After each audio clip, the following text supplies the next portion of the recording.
Η αθλητική δραστηριότητα συμβάλλει αποφασιστικά στην ολόπλευρη ανάπτυξη της διαμόρφωσης της προσωπικότητας των ανθρώπων κάθε ηλικίας και ειδικά των νέων. Είναι ταυτόχρονα και ο καλύτερος πρεσβευτής της χώρας μας στο διεθνές γίγνεσθε. Σε ένα σύγχρονο κοινωνικό κράτος είναι επιβεβλημένο οι δαπάνες για τη μόρφωση, τον πολιτισμό, την ψυχαγωγία και την άθληση των πολιτών να είναι αυξημένες και να καλύπτουν στο σύνολό τους ένα σημαντικό κομμάτι του ετήσιου τακτικού κρατικού προϋπολογισμού.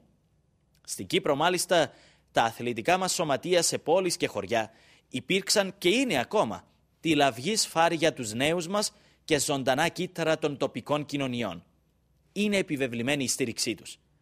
Ιδιαίτερη ακόμα προσοχή θα πρέπει να δοθεί στον σχολικό αθλητισμό, στον αθλητισμό με ανθρώπους με αναπηρίες, αλλά και σε προγράμματα όπως το Αθλητισμός για Όλους, με επέκταση των χώρων άθλησης και ψυχαγωγίας σε ελεύθερους χώρους, πάρκα και άλση των δήμων.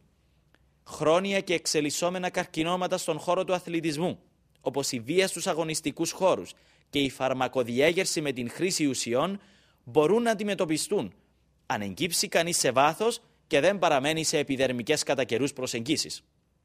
Είναι τόσο θαλερός αυτός ο χώρος του αθλητισμού που προκαλεί αφόρητη δυσφορία η απάθεια με την οποία τον χειρίζονται οι κατά καιρούς κυβερνώντες.